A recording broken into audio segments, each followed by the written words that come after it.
waiting to kick us off. And Jerry with ball in hand.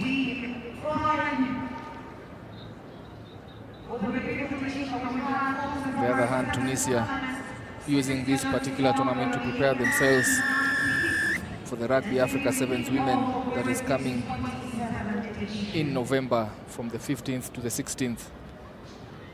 That will be an opportunity for them to scale high heights. Kicked off and Cubs are able to retain possession.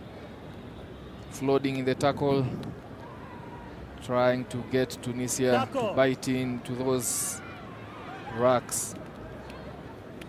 And stepping back in, straightening, pumping off one tackler, going all the way. Will she make it there? Being trailed hard, but gets to the try line and scores Kenya Cubs' first try earlier on in this match.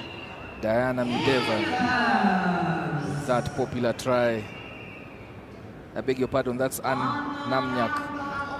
Anne Namnyak with a good try there for the Cubs to open their accounts.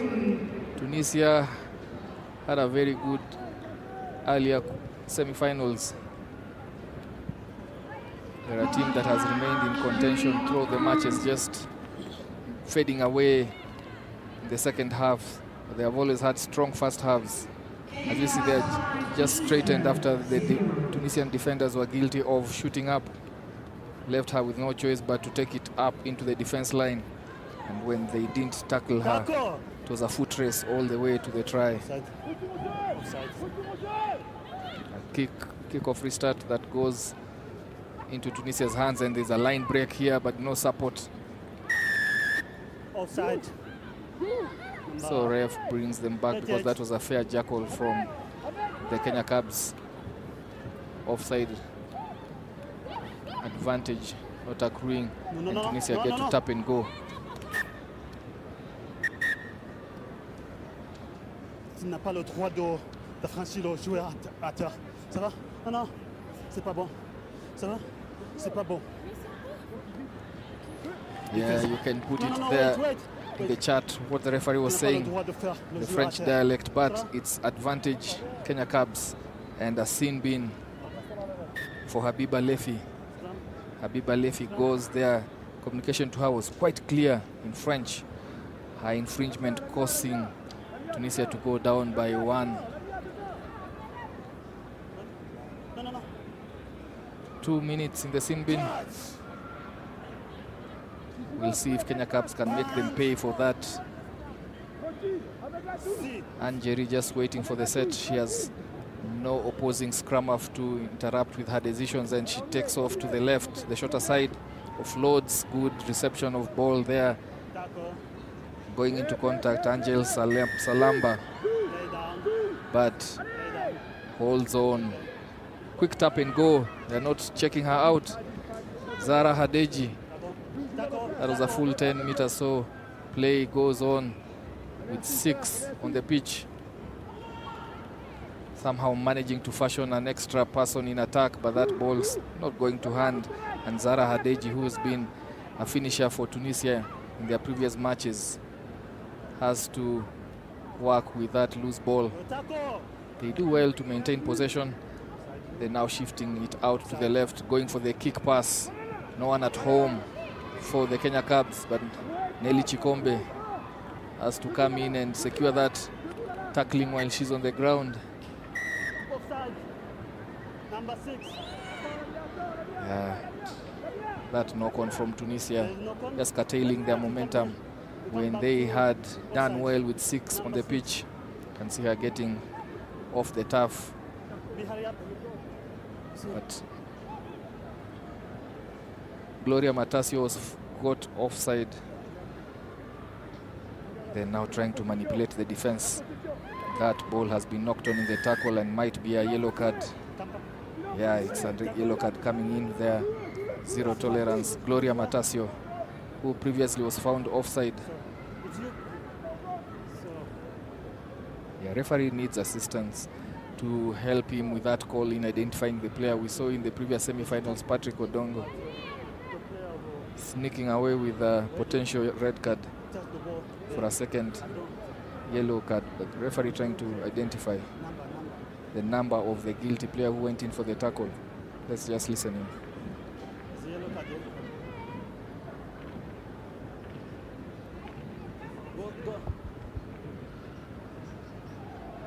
So both of them failing to identify who the guilty person was, but Gloria Matasio surviving there, as did Patrick Odongo earlier on. Tunisia probably will not be asked who it was. They tap and go, going to the left. They're back to the full complement of 7. Both players sizing themselves up. Noah Ayari goes into contact. They shift it out to the left. Now Rua Ati goes again into contact. The game being played at a slow pace here. Final match for both teams, and Rua Ati spills the ball. Kenya Cubs recover it. Play down. She play down. Referee calls a penalty against Tunisia for an infringement. There's a break in play for that opportunity to have medical break. Get just the attention.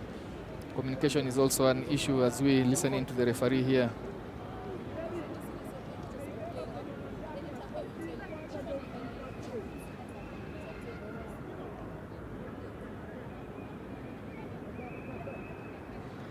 Yeah, assistant referee there, just consulting and saying, just continue in play.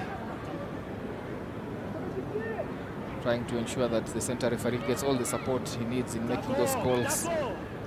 Just trying to explain that she didn't get the number, Gloria Matasio. Kenya Cubs barely out of their own half, filtering through on a blitz defense and nabbing her man there. Offside though, that was done illegally. Just shot up and they were offside. Pumping and going, looking to attack Tunisia's defense. That looks like a genuine jackal, but it's not successful. So Kenya Cubs with ball, taking it out, showing to put it behind the Tunisia defense line, and not doing that.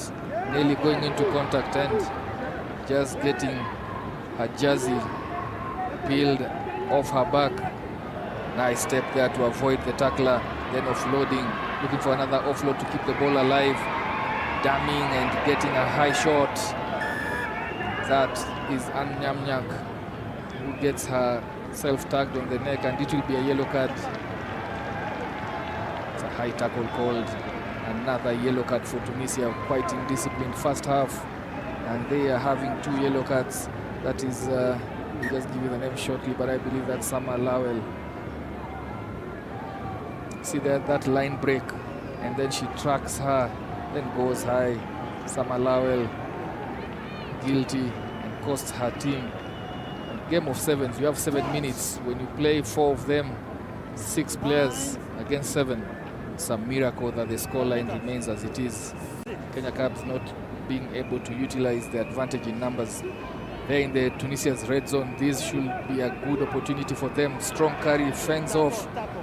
Angel Salamba goes to deck, and then carrying it short, looking for an offload. Then Cubs not using the opportunity. Game is still live, trying to exit from their red zone, and they do so.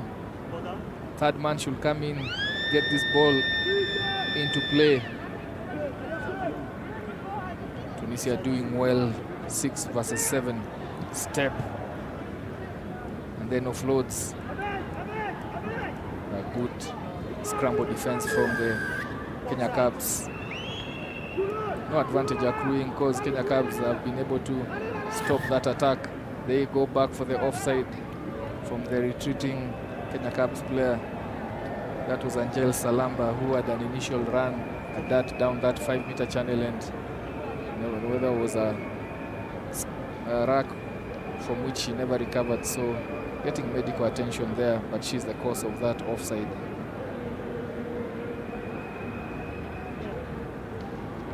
So Tunisia have a penalty, still 6 down. Sama Lawel, as you see the players there, waiting to see if they can lift that 5th place final. This is the last match for both teams. A grueling 3 days of rugby.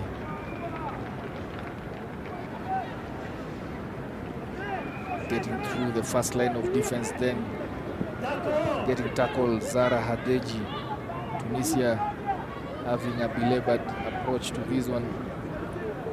Slow with ball in hand, giving Kenya Cubs a lot of opportunity to just take shape in defense, and guilty of holding, trying to contest illegally on the ground. A lot of players on the turf now receiving treatment. As you said, the fatigue coming in after 3 days, getting treated. There is Zara Hadeji, and the play has to stop to allow her to get back into the game on a substitution.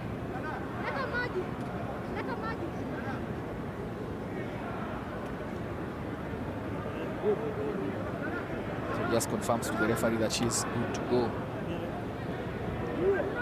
And the game, and she gets substituted.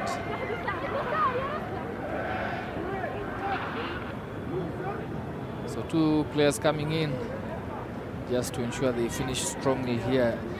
Islam Waili and Rosla Ati coming in for Tunisia. And out goes Zahara Hadeji and Roa Ati. That pass not going to hand, affording pressure towards Tunisia. It's a knock-on as this game goes into the last play. Next break in play, there is not a penalty. We'll go into the break. It's really been a start-stop affair. No team has been able to manufacture several faces.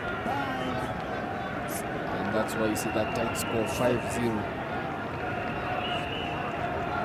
Anjeri with the putting, shifts it out wide, carrying back and straightens. And Nyamnyak has been good at hitting that defense line. This time round, though, she was nabbed. They shifted quickly to the right.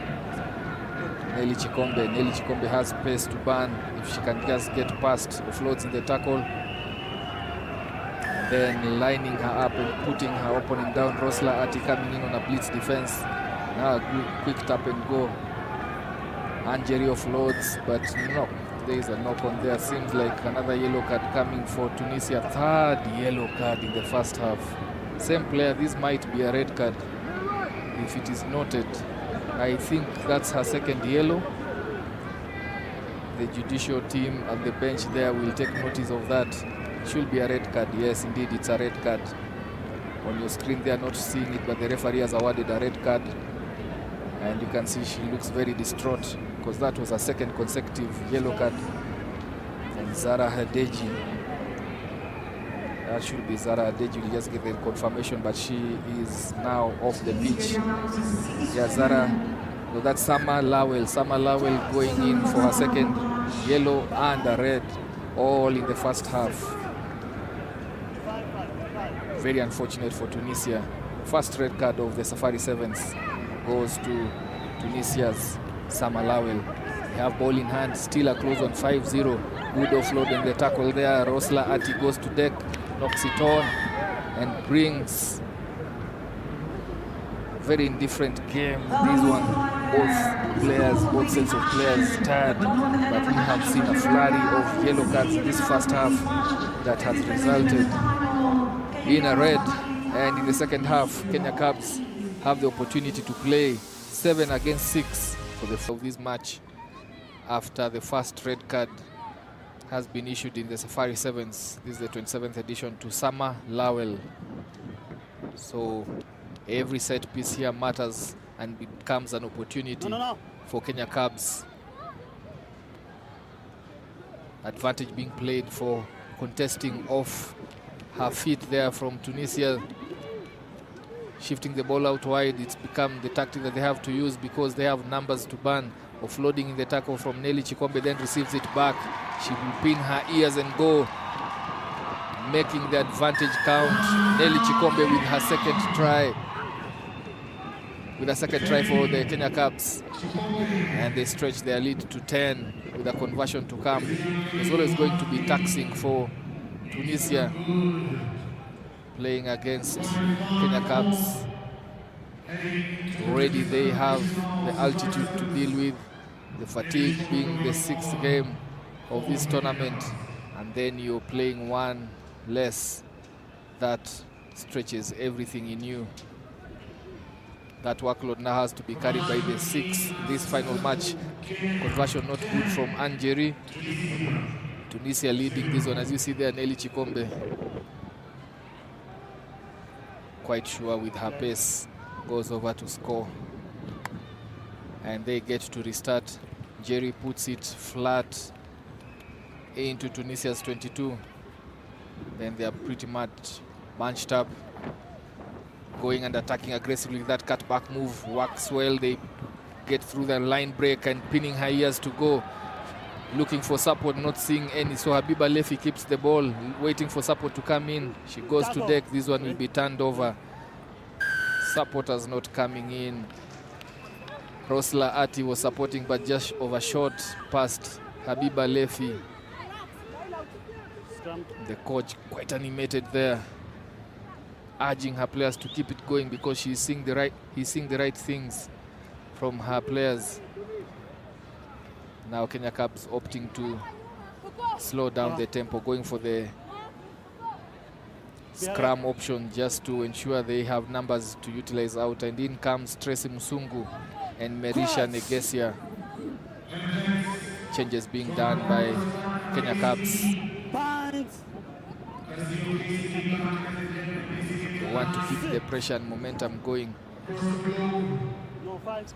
Packing on to the left here, the full back line, then coming to the right, trying to kick, then just knocks it on. So it will be a 5-meter scrum put in for Tunisia. Somehow Kenya Cubs managing to butcher that opportunity to get themselves out of the red zone with an extra play in the back line. 2 in the back line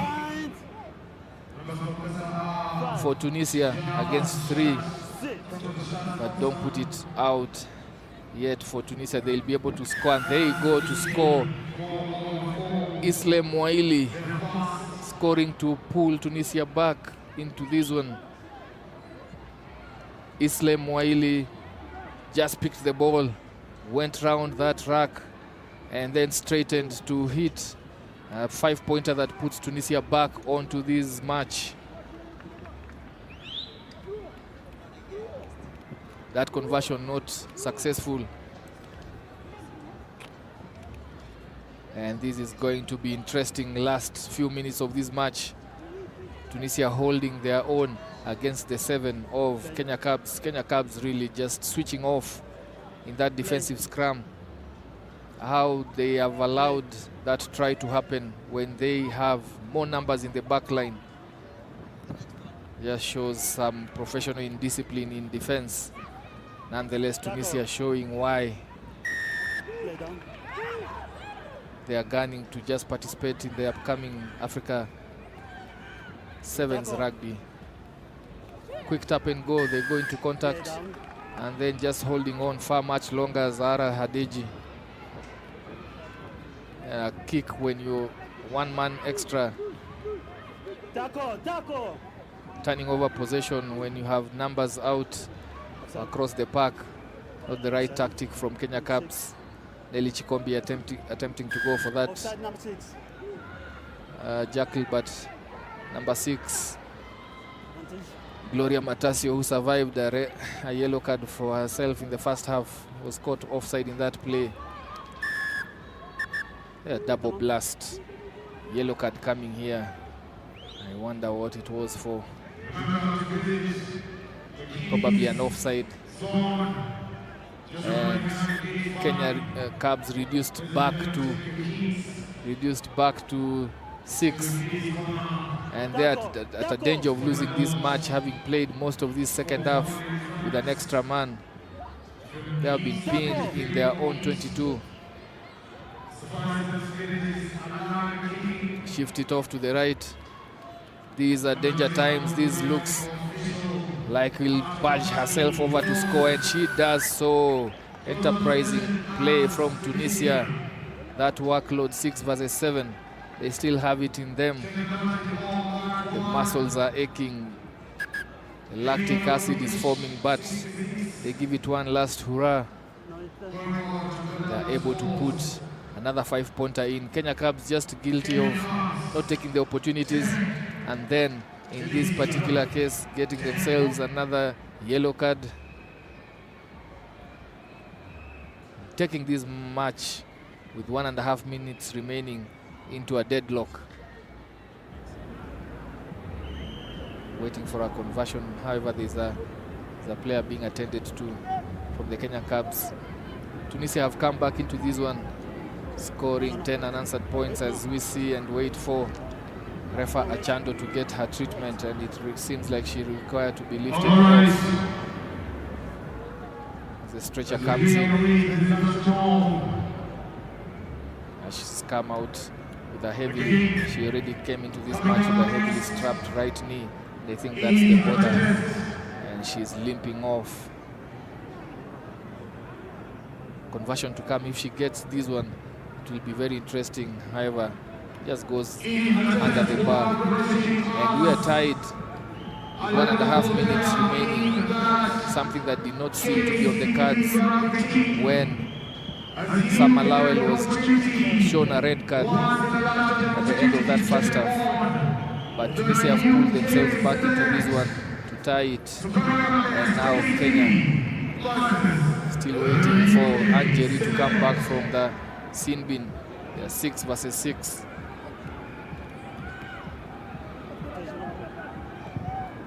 Going into the backyard, the referee calls them back. No advantage for the Kenya Cubs. That knock on, and Namnyak will do well to get that ball, because the ball is a put in at the scrum for Kenya Cubs. She just left the ball in the backyard there.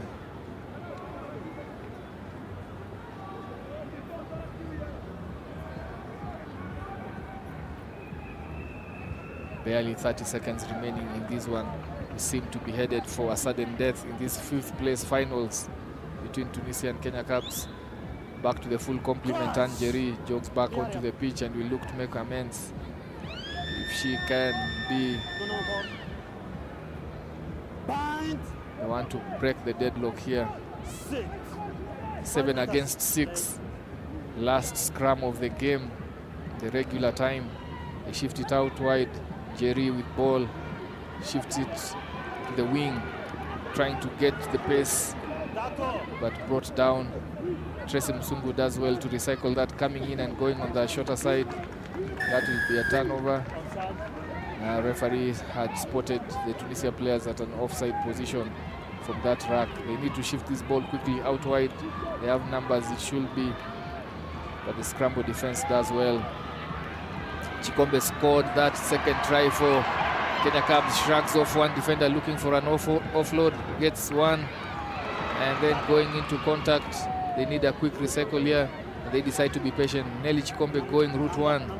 They have to release her to go, and she's looking for an offload. Her offload is successful, and just a suspicion of a forward pass or a knock-on in that contact, and the referee has to go and consult. We'll just listen in and see.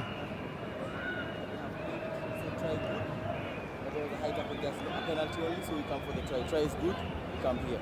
I had a flagging, so we come here. No try? No, try good. Yeah. I was just flagging for high tackle. Advantage is over. Yeah. So we go to the try. The try? Good. No Try card? good. Yeah. No card. Penalty only, so play on advantage only. Okay, try good. Try good. But is there not enough? Yeah. I see knock on. He don't. Yeah. He's a knock on.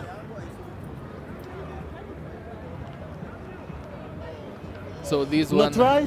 no try. Referee Knock calls on. it as a knock-on, and then takes them back for a high tackle. A suspicion of a knock-on there as we watch that replay. Nelly trying to offload it. Then the next phase here as we wait and see. That looks like a forward pass to Merisha, not Merisha, Gloria Matisio. So Gloria Matasio's try is cancelled. They come back for that advantage, which ball goes out wide. takes it back into contact and gets upended. Tracy Musungu. Offside number 4. No advantage offside against Islam Waili for Tunisia. Slowly. But just that tap and go, and Akinyi Offside number 4. should have gone back to the mark. And Jerry takes it back to the mark, and game restarts. Not 10. We are into the Not 10. dying embers of this one, into the extra time, and a score here will give the win to whoever gets beyond the whitewash. Patient play. Nelly still carrying, has always taken it short and offloading. Then the first try scorer for Kenya Cubs gets it into the space. Good ball handling under intense pressure, but then a knock-on coming in there.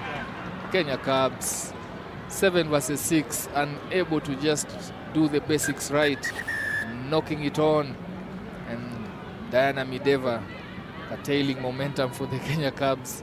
We are going into sudden death as the teams are tied 10-all.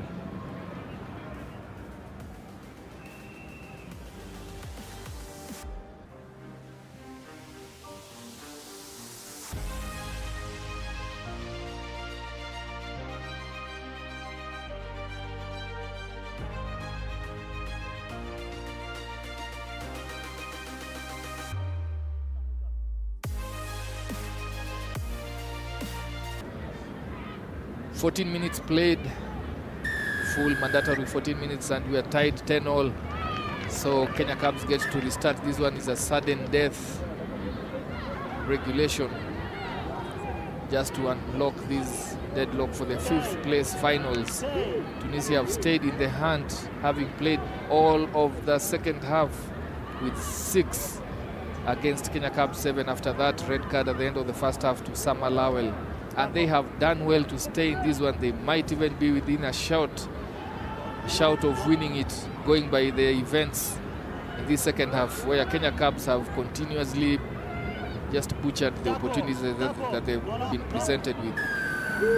See there also Ann Nyamnyak going in for the jackal and goes off her feet.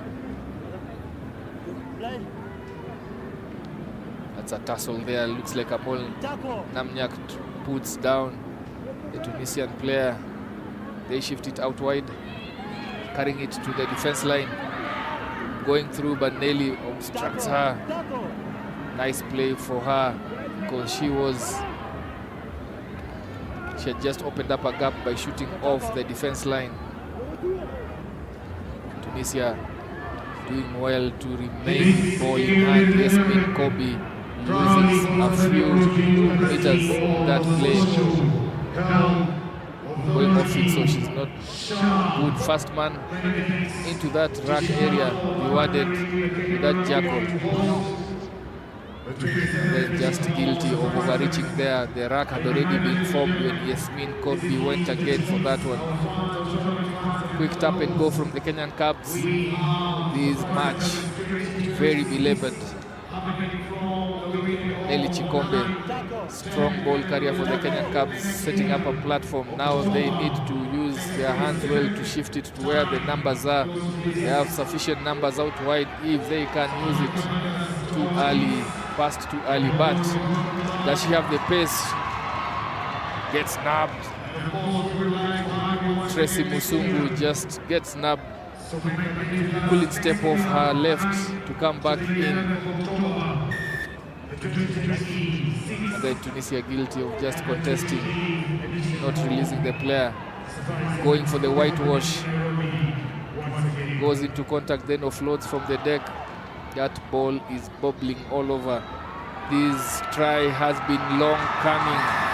And finally, Kenya Cubs score to win this one. Gloria Matasio scores to give Kenya Cubs the 5th place in the women's category.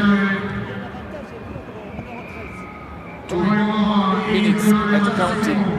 It's what has taken in the sudden death for Kenya Cubs to walk away with the 5th place, and Tunisia taking 6th, but they have had a learning curve in these Safari Sevens. They have been on it, and they will regroup. We will see them later on in the Rugby Africa Sevens Women Tournament that will be hosted here in Nairobi from November 15th to 16th. This is a wrap for both teams, and we thank Tunisia for gracing the Safari Sevens, the 27th edition.